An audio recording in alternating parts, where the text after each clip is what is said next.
बच्चों, मैं दिव्यश्री श्री मधुकेश्वर प्रौढ़शाला ಹೊದಿಗೆರೆ चंदगिरी तालुकु दावणಗೆरे जिले में काम कर रही हूँ। देखिए बच्चे कैसे हैं सभी, अच्छे हैं ना।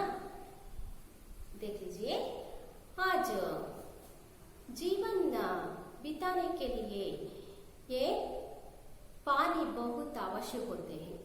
पानी के बिना जीवन नहीं होते, इसलिए ये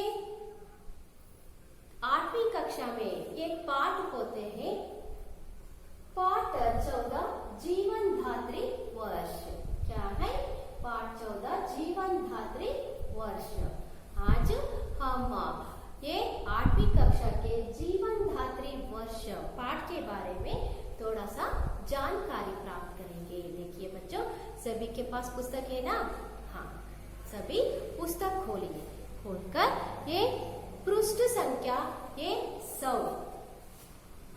पृष्ठ संख्या 100 पर देखिए, ये जीवन धात्री वर्ष, जीवन बिताने के लिए ये आहार कैसे होते हैं, ऐसे भी पानी भी बहुत आवश्यक होते हैं अल्वा। नಮಗೆ ಜೀವನ ನಡೆಸೋದಕ್ಕೆ ಆಹಾರ ವಸತಿ ಹೇಗೆ ಮುಖ್ಯನೋ ಅಲ್ವಾ, ಘರ್ ಮಕಾನ್ ಅಲ್ವಾ, ಏನು ಮನೆಗೆ ಏನಂತೀವಿ ನಾವು, ಮಕಾನ್ ಅಂತ ಕರಿತೀವಿ, ಘರ್ ಅಂತಾನು ಕರಿತೀವಿ. ಇದೇ ರೀತಿ ಏನು ನೀರು ಸಹ ನಮಗೆ ಅಷ್ಟೇ ಮುಖ್ಯವಾಗಿರುತ್ತೆ. ಹಾಗಾಗಿ ಈ ಒಂದು ಜೀವನಕ್ಕಾಗಿ ನಮ್ಮ ವರ್ಷ ಮಳೆ ಯಾವ ರೀತಿ ನಮಗೆ आवश्यकवादದ್ದು, ये कैसे आवश्यक होते हैं देखना चाहिए। देखिए, ये इस पाठ में कुछ न कुछ शब्द आते हैं। देखिए शब्द मूल, आधार, नाल, पानी बहने का पता, सा मार्ग, छोटी नदी, झील प्राकृतिक जलाशय, तालाब पानी का बड़ा कुंड, कण बहुत छोटा टुकड़ा, बाष्प वाप, आमतौर पर, साधारणतः बरसना, आकाश से जल का गिरना, वर्षा बरसना, बारिश भी कहते हैं, वर्षा बारिश भी कहते हैं, और आकाश अकाल सूखा, स्रोत मूलाधार। देखिए ये सभी पुस्तक में ये शब्द होते हैं, कुछ ना कुछ आप भी देखिए, ये ध्यान पूर्वक आप देखिए। मूल, आधार, नाल, पानी बहने का पतला, सामार्ग भी, छोटी नदी भी कहते हैं, झील प्राकृतिक जलाशय, तालाब पानी का बड़ा कुंड, पोखरा भी कहते हैं, और कण बहुत छोटा टुकड़ा, बाष्प वाप, आमतौर पर, साधारणतः बरसना, आकाश से जल का गिरना, वर्षा बरसाना, बारिश, प्रतीक्षा इंतजार, अकाल सूखा, किनारा, नदी या जलाशय का तट ಅಂದ್ರೆ ಏನು, ದಡ ಅಂತಿರಲ್ಲ, ಆ ನದಿ ಅಥವಾ ಜಲಾಶಯದ ಅಥವಾ ದಡ ತೀರ. ಸ್ರೋತ ಮೂಲಾಧಾರ ಯಾವುದರ ಆಧಾರದಿಂದ ಬರುತ್ತೆ ಅನ್ನೋದು ಅರ್ಥ ಆಯ್ತಾ? देखिए ये ಜೀವನ ಧಾತ್ರಿ ವರ್ಷ, ಜೀವನಕ್ಕಾಗಿ ಮಳೆಯ ಅವಶ್ಯಕತೆ ಇದೆಯಲ್ಲ. ಮಳೆ ಇಲ್ಲದೆ ಇದ್ರೆ ಎಷ್ಟೊಂದು ನಷ್ಟ ಆಗುತ್ತೆ, ಮಳೆ ಜಾಸ್ತಿ ಆದ್ರೇನು ನಷ್ಟ ಆಗುತ್ತೆ. ಹಾಗಾಗಿ ನಮಗೆ ಯಾವಾಗಲೂ ಏನು ಮಳೆ ಹೆಚ್ಚು ಬೇಡ, ಮತ್ತೆ ಕಡಿಮೆಯಿಂದ ಇದ್ರೆ ಏನಾಗುತ್ತೆ, ಅನಾವೃಷ್ಟಿ ಆಗುತ್ತೆ, ಬಾಡ करते हैं, और अतिवृष्टि कಡಿಮೆ ಆದ್ರೆ ಏನಾಗುತ್ತೆ, ಹೆಚ್ಚಾದ್ರೆ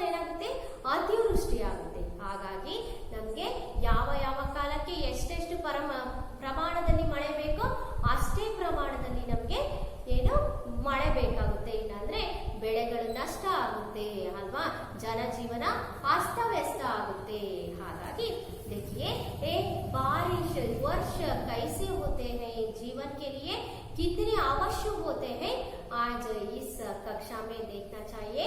देखिए जीवन धात्री वर्ष। छात्र पानी के उपयोग और लाभ से परिचित होते हैं अल्वा ಮಕ್ಕಳು ಏನು ಈ ಒಂದು ಪಾಠದಿಂದ ಏನು ಪಾನಿಗೆ ಉಪಯೋಗ ಪಾನಿ ಅಂತಂದ್ರೆ ಏನು ನೀರು ಜಲ ನೀರಿನ ಒಂದು ಉಪಯೋಗ ಮತ್ತೆ ಲಾಭವನ್ನ ನಾವು ತಿಳ್ಕೋಬಹುದಾಗಿದೆ। देखिए इस ये ನೀರು ಅಷ್ಟೊಂದು ಅವಶ್ಯನ ಹಾಗಾದ್ರೆ ಅಲ್ವಾ ये हर रोज हर काम करने के लिए ನಾವು ಪ್ರತಿದಿನ ಪ್ರತಿ ಕೆಲಸವನ್ನು ಮಾಡಬೇಕು ಅಂತಂದ್ರೆ ನಮಗೆ ನೀರು पानी ಅನ್ನೋದು ತುಂಬಾನೇ ಮುಖ್ಯವಾದದ್ದು। बहुत जरूरी होते हैं पानी ಅಲ್ವಾ ಏನು ನಾವು ಮುಖ ಎದ್ದಾಗಲಿಂದ ಹಿಡಿದು ಮುಖ ತೊಳ್ಕೊಳ್ಳೋದು ಸ್ನಾನ ಮಾಡೋದು ಬಟ್ಟೆ ತೊಳೆಯೋದು ಅಲ್ವಾ ಪಾತ್ರೆ ತೊಳೆಯೋದು ये सभी के लिए बहुत जरूरी खाने के लिए पीने के लिए पकवाना बनाने के लिए ಅಲ್ವಾ ಪ್ರತಿಯೊಂದಕ್ಕೂ ಏನು ನೀರು ತುಂಬಾನೇ ಮುಖ್ಯವಾದದ್ದು। ಹಾಗೆ ನಮ್ಮ ದೇಹದ ದಣಿವನ್ನು ನೀಗಿಸೋದಕ್ಕೂ ಸಹ ನೀರು ತುಂಬಾನೇ ಮುಖ್ಯವಾಗಿದೆ। देखिए जीवन के लिए पानी अनिवार्य है। पानी के स्रोत अनेक हैं, नदी नाला सागर आदि। इन सबका कारण है वर्षा। समुद्र झील तालाब और नदियों का पानी सूरज की गर्मी से बाष्प बनकर ऊपर उठता है। इस बाष्प से बादल बनते हैं। ये बादल जब ठंडी हवा से टकराते हैं तो इनमें रहने वाले बाष्प के कण पानी की बूंदें बन जाते हैं। बूंदों वाले बादल भारी होकर जब धरती की आकर्षण शक्ति से खींचे जाते हैं तब वर्षा के रूप में बरस जाते हैं। इस प्रकार धरती से बादल और बादल से धरती तक बाष्प की यात्रा बहुत रोचक है। एशिया में यूरोप की तरह 12 महीने वर्षा नहीं होते। मानसूनी हवाएं वर्षा लाती हैं। सर्दी गर्मी की ऋतुओं में वर्षा आमतौर पर कम होती है। इसलिए लोग वर्षा ऋतु की प्रतीक्षा करते हैं। अगर वर्षा नहीं होती तो अकाल पड़ता है, खेत सूख जाते हैं और गाय बैल आदि मरने लगते हैं।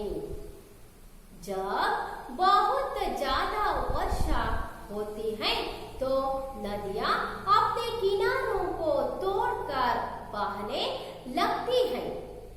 इसको बाढ़ कहते हैं। वर्षा का जल साफ और शुद्ध जल का सबसे अच्छा स्रोत है। वर्षा किसानों के लिए वरदान है। वहाँ सभी लोगों के लिए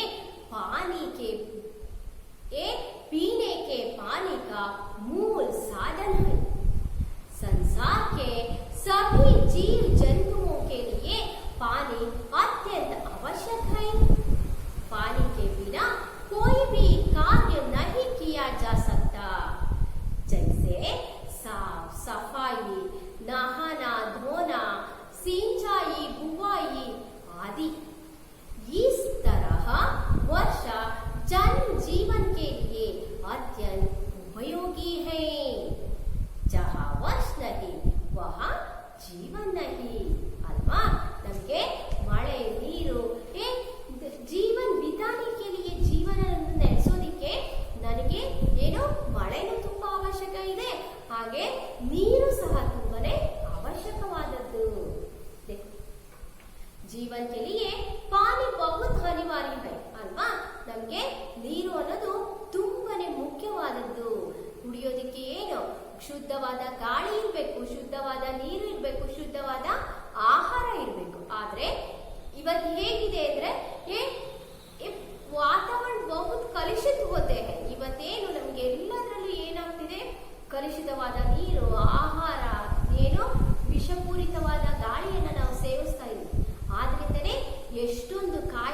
ಇವತ್ತೆಲ್ಲ ನಮಗೆ ಆಗ್ತಾ ಇರೋದು. ಹಾಗಾಗಿ ನಾವು ಜೀವನಕ್ಕೋಸ್ಕರ, ಶುದ್ಧವಾದ ಜೀವಕ್ಕೋಸ್ಕರ, ಪ್ರಾಣವನ್ನು ನಾವು ಉಳಿಸ್ಕೊಳ್ಳೋದಕ್ಕೋಸ್ಕರ ಏನು ಶುದ್ಧವಾದ ನೀರನ್ನ ಸೇವನೆ ಮಾಡಬೇಕು. ಪಾನಿ ಬಹುತ ಅನಿವಾರ್ಯ. पानी के स्रोत अनेक है.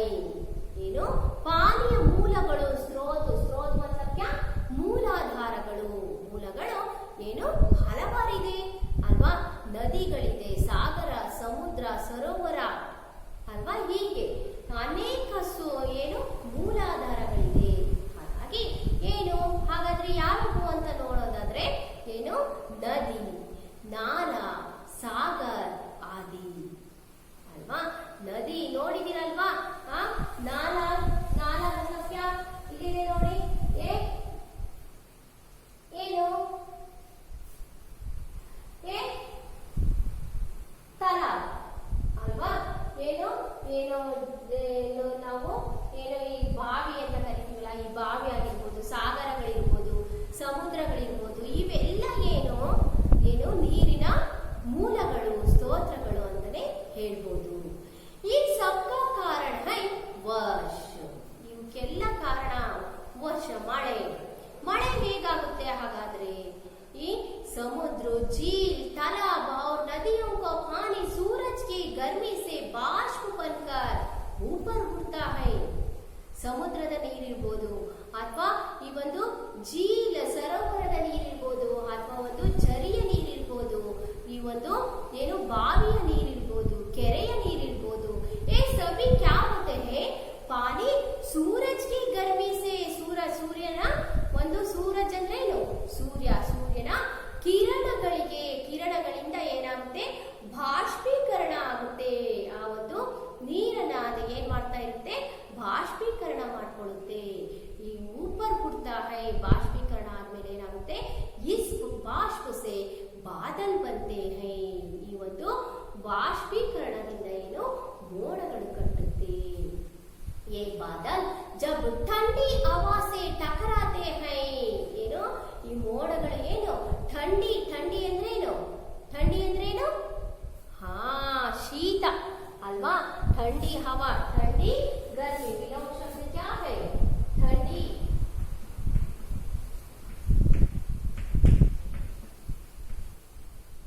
ठंडी गर्मी ಅಲ್ವಾ.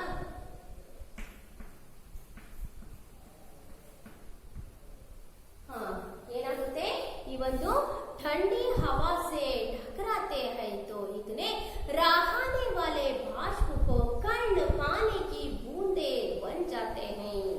ಈ ಒಂದು ಹವಾ ಏನು ಗಾಳಿಯಲ್ಲಿ ಸೇರಿಕೊಂಡು ಇವೆಲ್ಲ ಏನಾಗುತ್ತೆ ಬಾಷ್ಪೀಕರಣ ಆಗ್ಬಿಟ್ಟು ಏನಾಗುತ್ತೆ ಚಿಕ್ಕ ಮೋಡಗಳಿಂದ ಘರ್ಷಣೆ ಉಂಟಾಗಿ ಸಣ್ಣ ಸಣ್ಣ ಕಣಗಳಾಗಿ ಬೂಂದೆ ಬಂಜಾತೆ ಹೈ, ಪಾನಿ ಕಿ ಬೂಂದೆ, ಸಣ್ಣ ಸಣ್ಣ ಕಣಗಳಾಗಿ ಏನು ಭೂಮಿಯ ಮೇಲೆ ಬೀಳುತ್ತೆ. बूंदों वाले बादल भारी होकर जब धरती के आकर्षण शक्ति से खींचे जाते हैं. ಈ ಚಿಕ್ಕ ಚಿಕ್ಕ ಕಣಗಳು ಏನಾಗುತ್ತೆ ಈ ಒಂದು ಭೂಮಿಯ ಮೇಲೆ ಬಿದ್ದು ಆಕರ್ಷಣೆಯ ಶಕ್ತಿಯಾಗಿ ಮಳೆಯ ರೂಪದಲ್ಲಿ ಏನು ಕೆಳಗಡೆ ಬೀಳುತ್ತೆ. तब वर्ष के रूप में बरस जाते हैं. ಇದೇ ವರ್ಷ, ಮಳೆ ಅಂತ ನಾವು ಕರಿಬಹುದಾಗಿದೆ. इस प्रकार धरती से बादल और बादल से धरती तक बाष्प की यात्रा बहुत रोचक होते हैं. ಅರ್ಥ ಆಯ್ತಾ? ಯಾವ ರೀತಿ ಅಂದ್ರೆ ಭೂಮಿ ಮೇಲೆ ಬಿದ್ದಂತ ನೀರು ಅಲ್ಲ, ಆಕಾಶದಿಂದ ಭೂಮಿ ಮೇಲೆ ಬಿದ್ದಂತ ನೀರು ಮತ್ತೆ ಸೂರ್ಯನ ಕಿರಣಗಳಿಗೆ ಬಾಷ್ಪೀಕರಣ ಆಗ್ಬಿಟ್ಟು ಮತ್ತೆ ಏನಾಗುತ್ತೆ, ಮತ್ತೆ ಮೋಡಗಳಾಗ್ಬಿಟ್ಟು ಮತ್ತೆ ಮಳೆ ಬರುತ್ತೆ, ಮತ್ತೆ ಏನಾಗುತ್ತೆ ಬಾಷ್ಪೀಕರಣ ಆಗುತ್ತೆ. ಹೀಗೆ ಇದೇನಾಗುತ್ತೆ ಒಂದು ಚಕ್ರ ಇದ್ದ ರೀತಿಯಲ್ಲಿ. ಹಾಗಾಗಿ ಇದು ತುಂಬಾ ರೋಚಕ ಅಂತಾನೆ ಹೇಳ್ಬಹುದಾಗಿದೆ. ಹಾಗೆಯೇ ಏಷ್ಯಾ ಮೇ यूरोप की तरह 12 महीने वर्ष नहीं होते ಅಲ್ವಾ. ಯುರೋಪ್ ಅಲ್ಲಿ ಏನು 12 ವರ್ಷ, 12 ವರ್ಷ, 12 ಮಹಿನೆ मतलब क्या ತಿಂಗಳು, 12 ತಿಂಗಳು ಸಹ ಏನಾಗುತ್ತೆ ಅಲ್ಲಿ ಮಳೆ ಯಾವಾಗ್ಲೂ ಬರ್ತಾನೆ ಇರುತ್ತೆ. ಆದ್ರೆ ಏಷ್ಯಾ ಮೇ ಐಸೆ ನಹಿ ಹೋತೆ ಹೈ, ಏಷ್ಯಾದಲ್ಲಿ ಆ ರೀತಿ ಆಗೋದಿಲ್ಲ. ಮಾನ್ಸೂನಿ ಹವಾಯೇ ವರ್ಷ ಲಾತಿ ಹೈ. ಮಾನ್ಸೂನ್ ಪರ್ವತಗಳು ಅಂತ ಏನ್ ಹೇಳ್ತೀರಾ, ಆ ಮಾನ್ಸೂನ್ ಪರ್ವತಗಳು ಏನು ಈ ವರ್ಷವನ್ನ ಮಳೆಯನ್ನ ತರ್ತವೆ. ಹಾಗೆ सर्दी गर्मी की ऋतुओं में वर्ष आमतौर पर कम होती है ಅಲ್ವಾ. ಕೆಲವೊಂದ್ಸರಿ ಏನು ಏನು ಬೇಸಿಗೆಯಲ್ಲೂ ಏನು ವರ್ಷ ಏನು ಮಳೆ ಬರ್ತಾ ಹೋಗುತ್ತೆ ಅಂದ್ರೆ ಏನು ಆಮ್ತೌರ್ ಪರ್ ಕಮ್ ಹೋತಿ ಹೈ. ಕೆಲವೊಂದ್ಸರಿ ಬೇಸಿಗೆನಲ್ಲಿ ಬರುತ್ತೆ, ಕೆಲವೊಂದ್ಸರಿ ಚಳಿಗಾಲದಲ್ಲಿ ಬರುತ್ತೆ ಅಲ್ವಾ. ಹೀಗೆ ಏನು ವರ್ಷ ಮಳೆ ಅನ್ನೋದು ಕಣ್ಣ ಮುಚ್ಚಲೆಯ ಆಟವನ್ನ ಇವತ್ತು ಆಡ್ತಾ ಇದೆ ಅಂತಾನೆ ಹೇಳ್ಬೋದು. इसलिए लोग वर्ष ऋतु की प्रतीक्षा करते हैं. अगर वर्ष नहीं होती तो अकाल पड़ता है ಅಲ್ವಾ. ಮಳೆಯನ್ನೇ ನಿರೀಕ್ಷೆ ಮಾಡ್ತಾ ಇರ್ತಾರೆ. ಲೋಗ್ ಅಂದ್ರೆ ಯಾರು? ಜನರು ಅಲ್ವಾ. ಇವತ್ತು ಜನರು ಏನು ಮಳೆಯನ್ನೇ ನಿರೀಕ್ಷೆ ಮಾಡ್ತಾ ಇರ್ತಾರೆ. ಮಳೆ ಇಲ್ಲ ಅಂದ್ರೆ ಏನು ಬೆಳೆ ಇರೋದಿಲ್ಲ. ರೈತರೆಲ್ಲ ಏನಾಗ್ತಾರೆ ಅಲ್ವಾ, ಹಾಳಾಗಿ ಹೋಗ್ಬೇಕಾಗುತ್ತೆ ಅಲ್ವಾ. ಹಾಗಾಗಿ ಮಳೆ ಇದ್ರೇನೆ ನಮ್ಗೆ ಅನ್ನ ಸಿಗೋದು. ಅವ್ರು ಬೆಳೆನೇ ನಮ್ಗೆ ಅನ್ನ ಅಲ್ವಾ. ಹಾಗಾಗಿ ವರ್ಷ ದಹಿ ಓತೇತು ಅಕಾಲ್ ಪಡ್ತಾ ಹೈ. ಏನಾದ್ರೂ ಮಳೆ ಬರ್ಲಿಲ್ಲ ಅಂದ್ರೆ ಅಕಾಲ್ ಮತ್ಲಬ್ ಕ್ಯಾ ಏನು ಬರ ಅಂತ ಕರಿತೀವಲ್ಲ, ಒಂದು ಅಕಾಲ್ ಪಡ್ತಾ ಹೈ. ಹಾಗೆ ಖೇತ್ ಸೂಕ್ ಜಾತೆ ಹೇ, ಏನು ಒಣಗಿ ಹೋಗ್ತವೆ. ಖೇತ್ ಅಂದ್ರೇನು ಹೊಲಗಳೆಲ್ಲ ಏನಾಗುತ್ತೆ, ಬಾಡಿ ಹೋಗುತ್ತೆ, ಒಣಗಿ ಹೋಗುತ್ತೆ ಅಲ್ವಾ. ಮಳೆ ಇಲ್ಲ ಅಂದ್ರೆ ಎಲ್ಲ ಬತ್ತಿ ಹೋಗ್ತವೆ. ಬರಗಾಲ ಅಂತಂದ್ರೆ ನೋಡಿ ಕುಡಿಯೋದಿಕ್ ನೀರು ಏನು ಆಹಾಕಾರ ಆಗಿರುತ್ತೆ. ಹಾಗಾಗಿ ಖೇತ್ ಸೂಕ್ ಜಾತೆ ಹೇ, ಎಲ್ಲ ಒಣಗಿ ಹೋಗುತ್ತೆ ಫಸಲೆಲ್ಲ. ಹಾಗೆ ಗಾಯ್ ಬೈಲ ಆದಿ ಮರ್ನೆ ಲಗ್ತೆ ಹೈ ಅಲ್ವಾ. ಗಾಯ್ ಅಂದ್ರೇನು ಹಸುಗಳು, ದನ ಕರುಗಳೆಲ್ಲ ಏನು ಮರ್ನೆ ಲಗ್ತೆ ಹೈ, ಸತ್ತು ಹೋಗ್ತಕ್ಕಂಥ ಪರಿಸ್ಥಿತಿ ಬರುತ್ತೆ. ಬರೀ ದನ ಕರುಗಳು ಅಷ್ಟೇ ಅಲ್ಲ, ಏನು ಮನುಷ್ಯರು ಸಹ ಏನು ಸಾಯ್ತಕ್ಕಂಥ ಪರಿಸ್ಥಿತಿ, ನೀರಿಗೂ ಹಾಹಾಕಾರ ಹುಟ್ಟುತ್ತೆ. ಹಾಗಾಗಿ ನಮ್ಗೆ ಮಳೆ ಅನ್ನೋದು ತುಂಬಾನೇ ಅವಶ್ಯಕವಾದದ್ದು. ಆಯ್ತು ಸರಿ. ಹಾಗಾದ್ರೆ ಮಳೆ ಕಡಿಮೆ ಆದ್ರೆ ಏನಾಗುತ್ತೆ, ಅಕಾಲ್ ಪಡ್ತಾ ಹೈ, ಬರಗಾಲ ಬರುತ್ತೆ. ಹಾಗಾದ್ರೆ ಜಬ್ ಬಹುತ್ ಜ್ಯಾದಾ ವರ್ಷ ಹೋತೆ ತೋ ಕ್ಯಾ ಹೋತೆ ಹೈ ಅಲ್ವಾ. ನೋಡೋಣ. ಹಾಗಾದ್ರೆ ಬಹುತ್ ಜ್ಯಾದಾ ವರ್ಷ ಹೋತಿ ಹೈ ತೋ ನದಿಯಾ ಅಪ್ನಿ ಕಿನಾರೋं को तोड़कर बहने लगती है. ಏನು ನದಿಗಳು, ಸರೋವರಗಳು ಏನು ಒಡೆದು ಹೋಗ್ತವೆ. ಏನು ಹೊರಗಡೆ ಕಿನಾರ ಮತ್ಲಬ್ ಕ್ಯಾ, ಆ ಒಂದು ಸುತ್ತಲೂ ಕಟ್ಟಿರ್ತಾರಲ್ಲ ಆ ಒಂದು ಕಟ್ಟಡ ಏನಾಗುತ್ತೆ, ಒಡೆದು ಹೋಗುತ್ತೆ.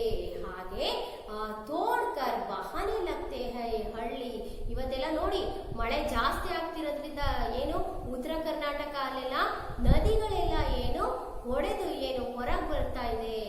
ಹಳ್ಳಿಗಳು ಏನು ನೀರಿನಲ್ಲಿ ಮುಳುಗಡೆ ಆಗ್ತಾ ಇದೆ.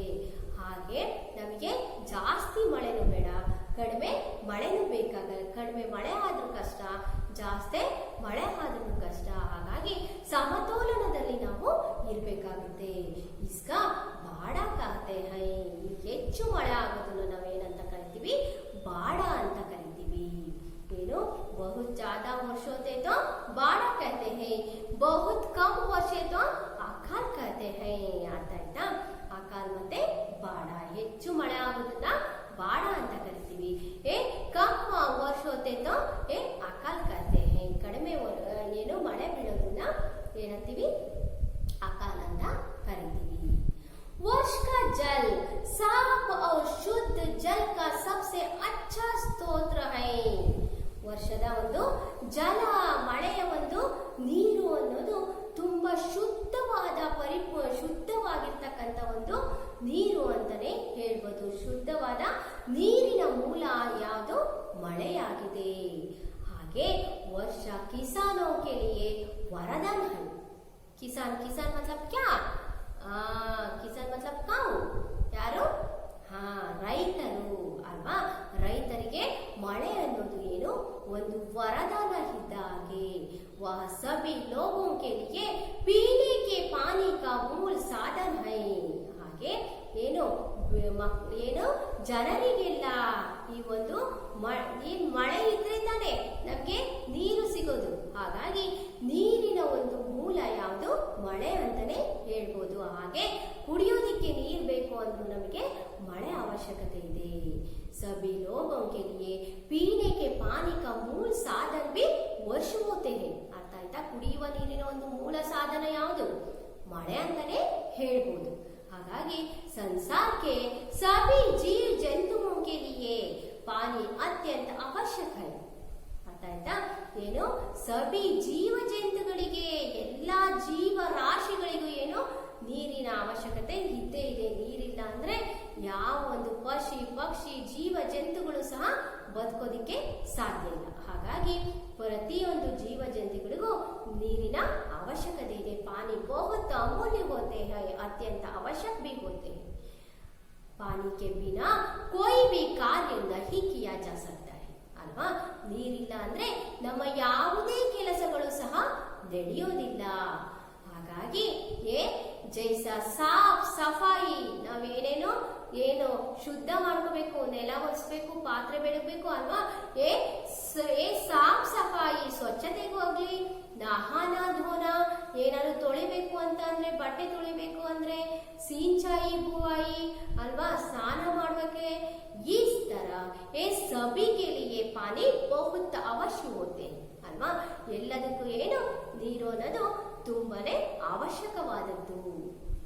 इस तरह वर्ष जन जीवन के लिए अत्यंत उपयोगी है.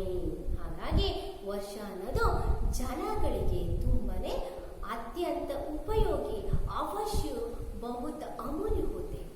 ಅರ್ಥ ಆಯ್ತಾ? ತುಂಬಾನೇ ಉಪಯೋಗವಾದದ್ದು, ಅವಶ್ಯವಾದದ್ದು ಮತ್ತೆ ಅಮೂಲ್ಯವಾದದ್ದು. ಜಹ ವರ್ಷ ನಹಿ ವಹ ಜೀವನ ಏನು ನಮಗೆ ಮಳೆ ಇಲ್ಲ ಅಂದ್ರೆ ನಮ್ಮ ಜೀವನನೇ ಇಲ್ಲ.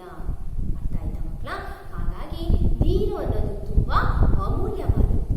ಹಾಗಾಗಿ ನಾವು ನೀರನ್ನ ಇದೆ ಅಂತ ಹೆಚ್ಚನ್ನ ಬಳಸಿ ಅಪಮೌಲ್ಯನು ಮಾಡಬಾರ್ದು. ಅದನ್ನ ನಾವು ಶೇಖರಿಸಿಕೊಳ್ಳೋದನ್ನ ನಾವು ರೂಢಿಸ್ಕೊಳ್ಬೇಕು. ಯಾಕೆ ಅಂದ್ರೆ ಮುಂದಿನ ಪೀಳಿಗೆಗೆ ಹೇಗ್ ಬರುತ್ತೆ? ಇವತ್ತು ನೋಡಿ ಕಾಡಿಲ್ಲ ಕಾರಣ ಮಳೆ ನಮಗೆ ಯಾವಾಗಲೂ ಬರುತ್ತೆ. ಏನೋ ಒಂದು ಅಸಮತೋಲನ ವಾತಾವರಣದಲ್ಲಿ ನಾವು ಇವತ್ತು ಇದೀವಿ. ಹಾಗಾಗಿ ಹೆಚ್ಚು ಹೆಚ್ಚು ಕಾಡುಗಳನ್ನು ಬೆಳೆಸಬೇಕು, ಹೆಚ್ಚು ಹೆಚ್ಚು ಮರಗಳನ್ನು ನೆಡಬೇಕು. ಹಾಗೆ ಏನು ವಾತಾವರಣಕ್ಕೆ ತಕ್ಕ ಶುದ್ಧವಾದ ವಾಯು, ನೀರು ಎಲ್ಲದನ್ನು ನಾವು ಪಡ್ಕೋಬೇಕು. ಅರ್ಥ ಆಯ್ತಾ? देखिए मालूम हुआ पाठ? हाँ, देखिए बच्चों, इस पाठ में एक वाक्य में उत्तर लिखिए. ये कुछ ना कुछ प्रश्न होते हैं. कल आप गृह कार्य के लिए आप लिख लीजिए. ये जीवन के लिए क्या अनिवार्य है? क्या अनिवार्य है? Very good. जीवन के लिए एक पानी अनिवार्य है. क्या अनिवार्य है? पानी अनिवार्य है. अल्वा इधर एक वाक्य प्रश्न. और पानी के स्रोत कौन से हैं? ಇದೆಯಲ್ಲ, पानी के स्रोत कौन से हैं? नदी, तालाब, झील, समुद्र अल्वा. ಏನು ಸಮುದ್ರ,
मड़े नीरे नमगे ये वर्ष का जल साफ और शुद्ध जल का सबसे अच्छा स्रोत है ये वर्ष का जल अल्वा मड़े नीರು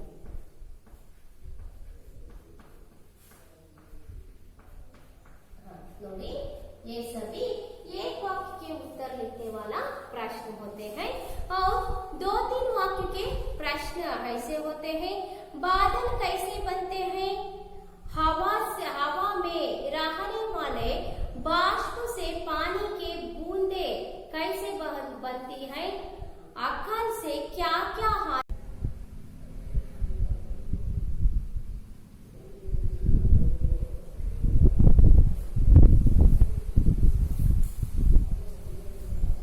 देखो। और अगले क्या है? ये शब्द और अर्थ का मिलान कीजिए। ये पेय, भारी, प्रतीक्षा, खेत, इंतजार, जमीन, वजनदार, पीने की चीज, ये सभी ये क्या है? अर्थ को क्या करना चाहिए? जोड़ लीजिए। ಅರ್ಥಗಳಿಗೆ ಏನ್ ಮಾಡಬೇಕು? ನೀವು ಜೋಡಿಸಬೇಕು। ಯಾವುದರ ಅರ್ಥ ಇಲ್ಲಿ ಉದಾಹರಣೆಯನ್ನು ಒಂದನ್ನು ಕೊಟ್ಟಿದ್ದಾರೆ। ಭಾರಿ ಅಂದ್ರೆ ಏನು?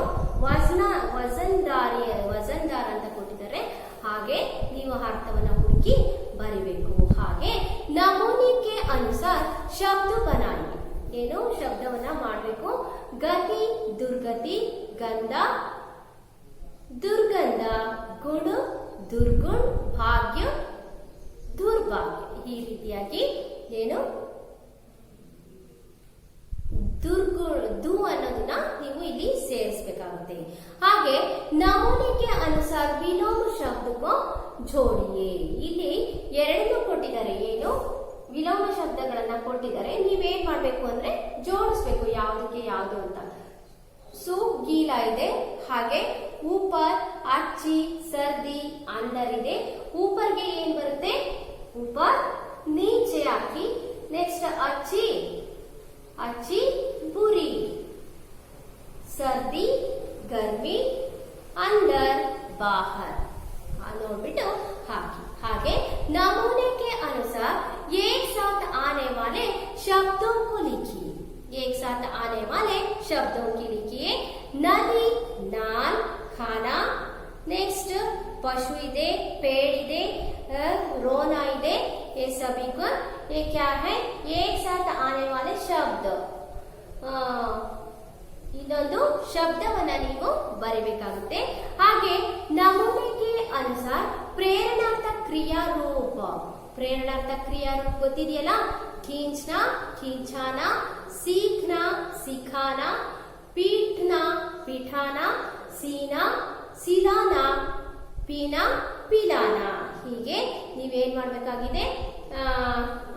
ಪ್ರೇರಣಾತ್ಮಕ ಕ್ರಿಯಾರೂಪಗಳನ್ನು ಬರೀರಿ। ಹಾಗೆ ನಮೂನೆಗೆ ಅನುಸಾರ ಅನ್ಯ ವಚನ ರೂಪ ವಚನಗಳನ್ನ ಮಾಡಬೇಕಾಗುತ್ತೆ। ಪಹಾಡ್ ಇದೆ, ನೆಕ್ಸ್ಟ್ ಪೇಡ್ ಇದೆ, ಶೇರ್ ಇದೆ, ವಚನ್, ನೆಕ್ಸ್ಟ್ ಬೇಟಾ, ಬೇಟೆ।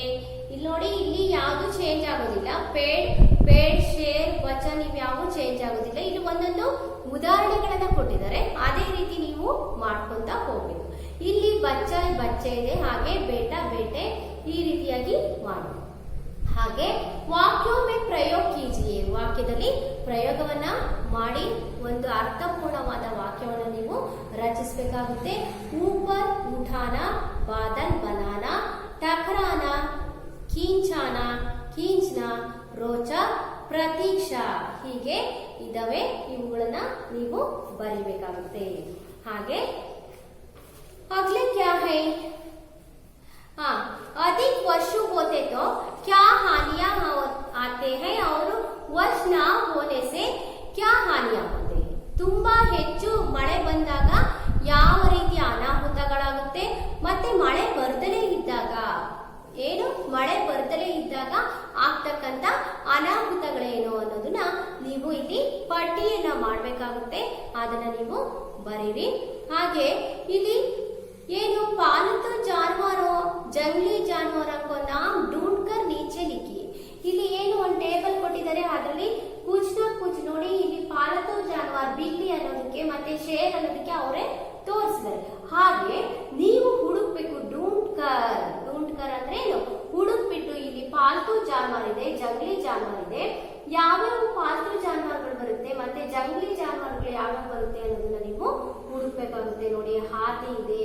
ಬಕ್ರಿ ಇದೆ, ಬೇಡಿ ಇದೆ, ಘೋಡ ಇದೆ ಅಲ್ವಾ, ಗಾಯ್ ಇದೆ, ಕುತ್ತ ಇದೆ, ಬೈಲಿದೆ ಅಲ್ವಾ. ಹುಡುಕಿ ನೀವೇ ಈ ಒಂದು ಕಾರ್ಯಗಳನ್ನ ನೀವು ಮಾಡಬೇಕಾಗುತ್ತೆ. ಅರ್ಥ ಆಯ್ತಾ? देखिए बच्चों, आज तक इस पाठ सभी को मालूम हुआ? हाँ, इस पाठ सुनने को सभी को धन्यवाद करती हूँ. कल आने के पहले आप एक गृह कार्य के साथ आप सभी आइए. सभी इस पाठ सुनने को सभी को धन्यवाद करती हूँ. धन्यवाद.